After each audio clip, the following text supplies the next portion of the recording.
Buen día. Quiero volver a referirme al viejo amigo, colega, que laboró varios años en el gobierno de la mañana y ahora tiene su puesto ahí, esperándolo para cuando las circunstancias lo demanden. Igual que Daniel García Archibald, 16 años en el gobierno de la mañana en un trabajo verdaderamente extraordinario. O sea, dos profesionales importantes que hoy ocupan importantes funciones en el gobierno. Eddie Alcántara, que es el ministro para asuntos de seguridad nacional en cuanto a ventas, consumo, etcétera, para mí vuelve a la carga, no descansa, sobre todo que no descansa en un tema que es muy importante, al que hay que marcharle, que toda autoridad que se sienta competente en el caso, que esté sensibilizada por el caso, debe actuar. Ustedes me han oído hablar varias veces de las actividades de Eddie Alcántara y su ministerio en torno al gravísimo problema del ácido del diablo. Que por cierto, las autoridades identificaron, dieron el nombre de la persona que supuesta o realmente arrojó el ácido del diablo a la pobre muchacha, a la que desfiguró y que ahora hace unos días murió. Que llevaba un ramo de flores, que el autor intelectual la llamó para decírselo, y en lugar de un ramo de flores, fue un ramo maldito de una sustancia diabólica. Pero entonces no se ha vuelto a decir más nada. O sea, que el individuo está prófugo, se dijo en el momento, que es perencejo de tal, y que él, claro, es el que sabe quién es el autor intelectual. Pero no se ha avanzado más en ese aspecto, que no toca a Eddie Alcántara, que toca a otras autoridades acabar de apresar a ese individuo, ¿verdad? Y que ese individuo revele el nombre del autor intelectual de esta monstruosidad. Pero bueno, vamos a esperar, porque es que aquí hay un problema de formación, de mentalidad, de tradición, de que hay temas que se tratan, ¿verdad? Y de repente pasan al olvido, no se vuelven a mencionar. Por eso yo, modestia aparte, le doy seguimiento a estas cosas, como por ejemplo eso de que se identificó el supuesto nombre del autor material, el del ramo de flores, que era en realidad un ramo de muerte, pero que está prófugo. Entonces ni se le apresa a él, ni se le interroga y obliga para que diga quién fue el autor intelectual de esta cosa, que yo no entiendo cómo un llamado ser humano puede tener en la cabeza. Bueno, Eddie ha seguido dándole actividad a esta lucha. Ahora se reunió con el presidente Abinader y el presidente Abinader lo autorizó, hombre sensible, hombre preocupado por esta situación. Ya lo dijo, aquí se acabará el ácido del diablo. Ese fue el último caso. Se va a actuar con todas las de la ley y se van a aplicar todas las sanciones que sean necesarias. En este caso, el presidente autorizó a Eddie Alcántara a sacar del mercado el principal ingrediente del ácido del diablo. Sí, porque se hablaba como una especie de excusa, vamos a llamarle así, aquello de, bueno, se compra tal cosa, se compra otra cosa, se compra más allá, se compra más acá, y todo eso se mezcla. Pero entonces, en el estudio, en la investigación que hizo de Alcántara, se demostró, ¿qué se demostró? Bueno, que hay un ingrediente principal en este asunto. El ingrediente, ¿verdad? Que los otros se le suman, que los otros se unen para formar el ácido del diablo. Pero siempre en todo en la vida hay algo que motoriza la acción, que activa el ingrediente necesario para que se pueda hacer algo maligno como el ácido del diablo. Entonces, quiero felicitar al señor presidente, que está preocupado, ¿verdad?, por esta situación tan negativa, por esta barbaridad, por esto que yo creo que no debe llamarse ácido del diablo, porque ni el diablo hace algo así.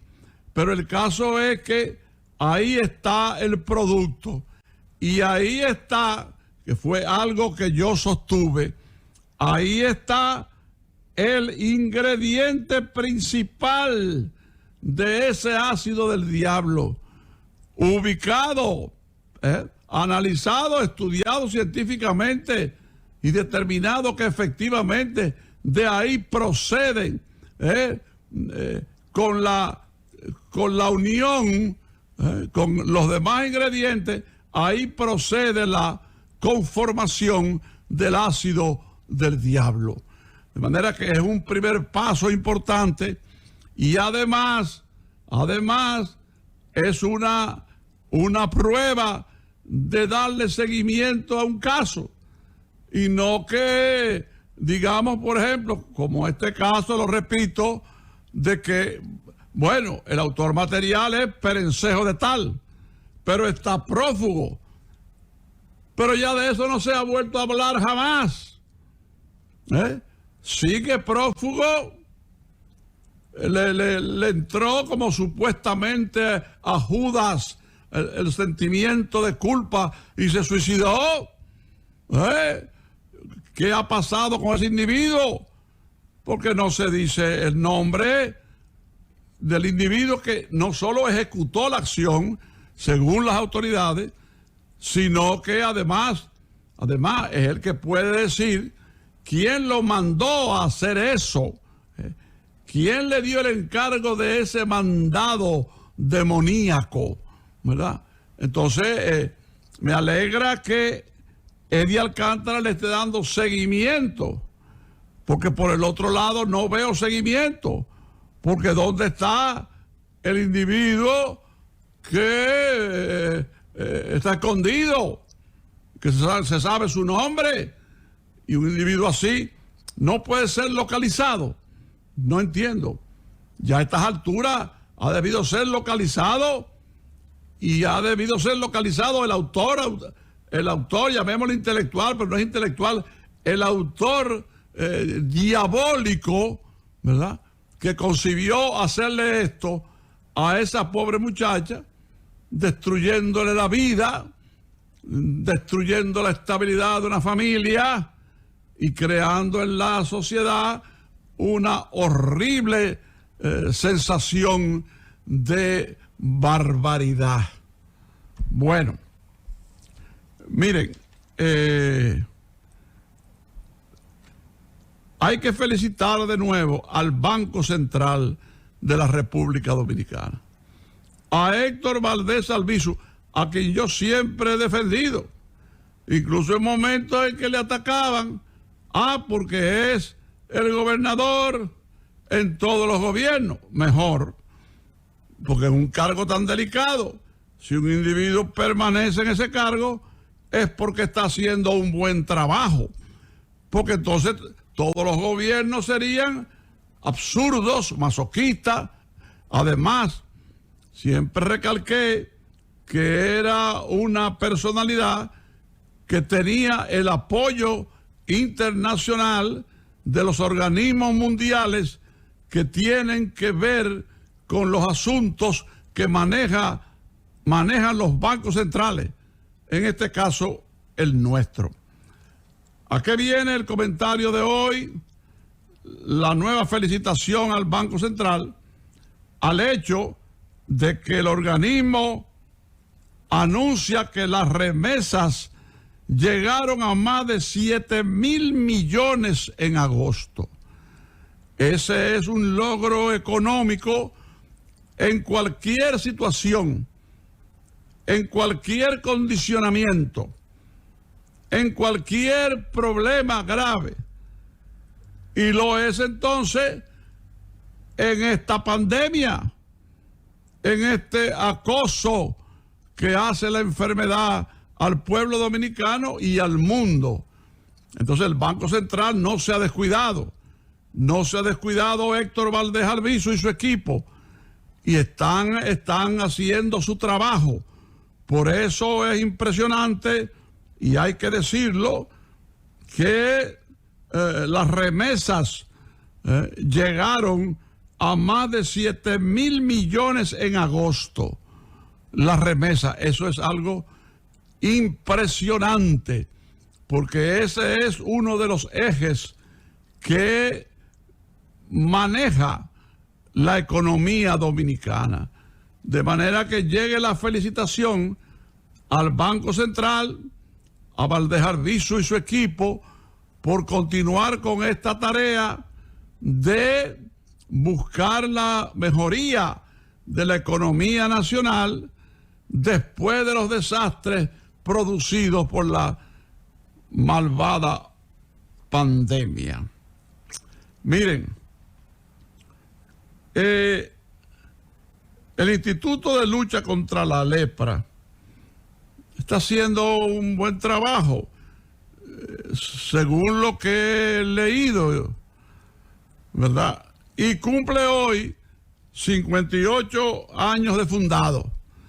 Fue fundado el 13 de septiembre de 1963 en el gobierno constitucional y democrático, demasiado democrático, del profesor Juan Bosch, celebrando el 58 aniversario de una tarea que es muy difícil, porque se trata de una enfermedad que a veces uno en su ignorancia piensa que ha desaparecido, que ya no existe, que fue algo de hace siglos, que castigó muy duro a la humanidad. Sin embargo, ahí está, pero ahí está también el Instituto Nacional de Lucha contra la Lepra. Y hoy hace un pronunciamiento su directora, hace un pronunciamiento el organismo, hace publicaciones interesantes, etcétera.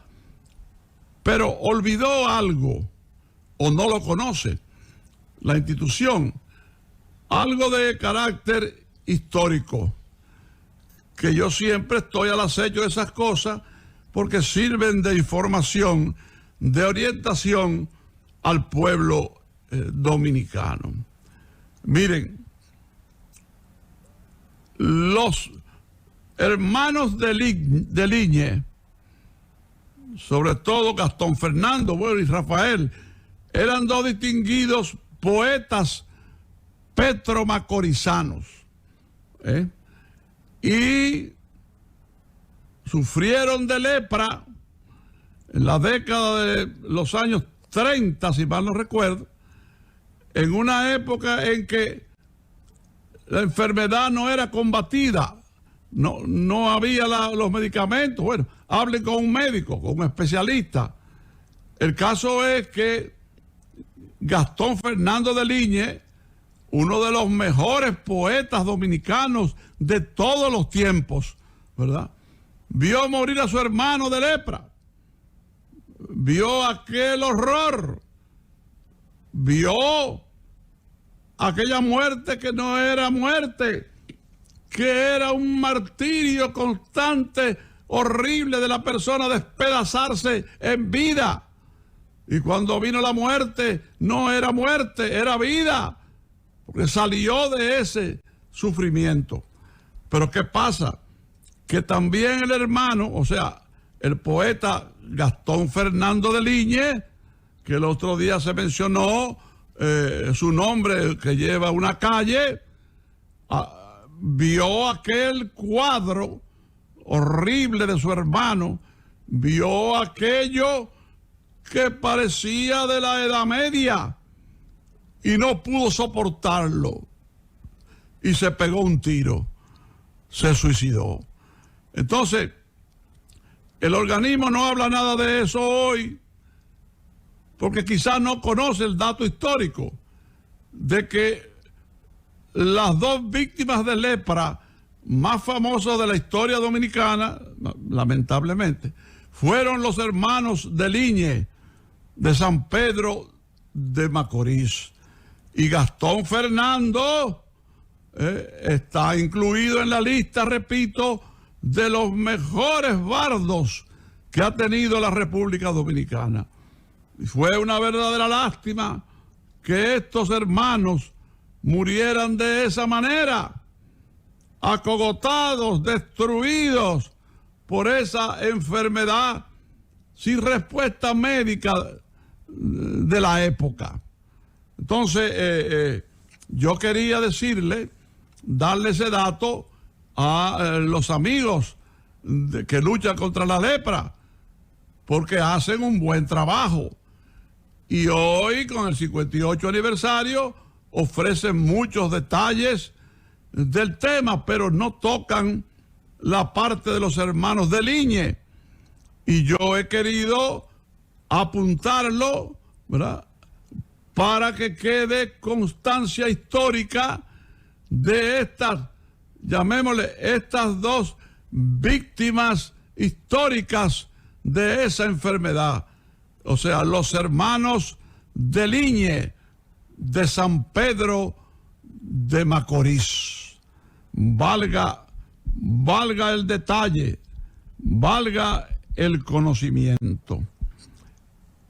Hay una situación conflictiva entre la Junta Central Electoral y el Ministerio de Salud Pública. Sucede que esos organismos tienen disputas acerca de las muertes por COVID. Y eso es peligroso, delicado, porque no es que una persona opine de una manera y otra de otra, o que una persona de un organismo opine de una manera y el otro organismo, que no tiene que ver con este organismo, opine de otra manera. No, estamos hablando de que la Junta Central Electoral y el Ministerio de Salud Pública tienen que ver con quienes lamentablemente han fallecido por culpa del famoso COVID-19, ¿verdad? Esa es una falla, una falta de coordinación entre estos dos organismos, y es algo que tiene que ver hasta con el próximo proceso electoral, porque no es posible que la Junta Central Electoral no tenga los nombres de personas que tienen su registro y que han fallecido. Eso es absurdo. Eso no tiene ninguna explicación. Ahí hay una diferencia que debe ser corregida. Me refiero a la diferencia entre la Junta Central Electoral y el Ministerio de Salud Pública. Porque mientras uno brega con detalles, perdón, con detalles de los fallecidos, que es su deber, su responsabilidad, aunque muchas veces el ministerio cae en contradicciones o cae ignorando ciertos asuntos. La Junta Central Electoral tiene que ver directamente con la situación de las personas, porque eso es parte de su control para fines electorales, pero trabajándolo desde ahora. Así es que esta diferencia es muy lamentable. Ha pasado por alto y debe ser corregida entre la Junta Central Electoral y el Ministerio de Salud. No puede haber diferencias estadísticas de un tema tan delicado que tiene que ver con muchas cosas delicadas, de manera que pongan orden en el caos. Miren, el distinguido periodista Héctor Gómez, para mí, no sé qué opina José Luis, para mí el mejor cronista deportivo, periodista deportivo de esta generación. Él le manda un trabajo aquí a la doctora Margarita García para que me lo entregue, y ella me lo entregó. Y es lo siguiente, algo muy interesante. Vladimir Guerrero Jr., y ahora voy a pasar a mi vieja actividad de cronista deportivo, busca convertirse en el jugador más joven en la historia, con 50 jonrones en una temporada. Esto sería un récord extraordinario, sería un prestigio para él y su padre, sería un prestigio para el país, ¿verdad? Es algo formidable. Ayer, Vladimir Guerrero conectó su cuadrangular número 44 de la temporada y, repito, busca convertirse en el jugador más joven en la historia de las Grandes Ligas en disparar 50 jonrones en una temporada. Ustedes saben lo que es. A la edad de ese muchacho, dar 50 jonrones, una verdadera hazaña. Guerrero tiene, para ser más específico, y esto lo hace Héctor Gómez, 22 años y 180 días de nacido. A los Azulejos de Toronto le faltan por jugar 20 partidos de lo que resta de la temporada. Tienen récord de 79,63.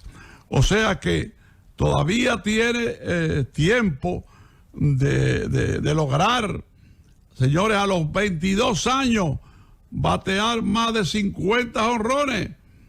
A esa edad se está en las menores, tratando de llegar a las mayores, mucho menos tener la posibilidad de llegar con esa edad a los 50 jonrones. En esta temporada, nos dice Héctor Gómez, Guerrero tiene una frecuencia de un jonrón por cada 3.3 partidos jugados. Si extrapolando dicha frecuencia a los 20 partidos por jugar de los Blue Jays, nos da un total de 6 cuadrangulares, lo que sumado a los que tiene actualmente totalizaría 49 jonrones en la temporada. Él busca convertirse en el quinto dominicano en lograr los 50 jonrones. Busca unirse a Samuel Sosa 4 veces, Alex Rodríguez 3 veces, David Ortiz y José Bautista 1 vez, que son los únicos criollos en lograr la difícil proeza. Él nos manda, Héctor Gómez, la lista de los dominicanos con 50 o más jonrones en una temporada en las Grandes Ligas. Oigan esto y apúntenlo, porque esto es histórico y hay que darle seguimiento a estas cosas, a la impronta de los dominicanos en el béisbol mundial, a la presencia y hazañas de nuestros compatriotas en el difícil mundo de las Grandes Ligas. Samuel Sosa dio 66 en 1998. Sosa dio 64 en el 2001. Entonces Sosa volvió a la carga y dio 63 en el 99. Recuerden a Sosa y Mark McGwire, que le hicieron un beneficio tremendo al béisbol en momentos en que estaba en la lucha por el liderato de cuadrangulares, y eso despertó un gran entusiasmo en la fanaticada de las Grandes Ligas. Sigo leyendo la lista de los dominicanos con 50 o más jonrones en una temporada. Alex Rodríguez, 57 en el 2002. David Ortiz, 54 en el 2006. Alex Rodríguez repite el logro y batea 54 en el 2007. José Bautista, 54 en el 2010. Alex Rodríguez, 52 en el 2001. Y Samuel Sosa, 50 en el 2000. Hay que seguir de cerca, darle no solo seguimiento, sino entusiasmo a lo que está haciendo Vladimir Guerrero Jr., de que busca convertirse en el jugador más joven en la historia con 50 jonrones en una temporada, con apenas 22 años y 180 días de nacido. Algo extraordinario. He querido destacarlo no solo por mi vieja condición de más de 60 años en la crónica deportiva, sino porque esto ya, bueno, pasa a ser parte de la historia dominicana, de los grandes hechos, de los grandes acontecimientos dominicanos. Gracias, Héctor Gómez. Finalmente, murió Abimael Guzmán. Ha pasado esto desapercibido. Anoche me enteré a través de la televisión italiana, de las pocas que sirven, Abimael Guzmán, de quien no se había vuelto a hablar más nunca, ¿verdad? Fue el creador del tristemente célebre, del agresivo, sangriento Sendero Luminoso. Ahora quizá ustedes lo recuerdan, los de más edad, los más jóvenes, pues se enteran de que Sendero Luminoso es una de las organizaciones terroristas más terribles del mundo, que funcionó en Perú.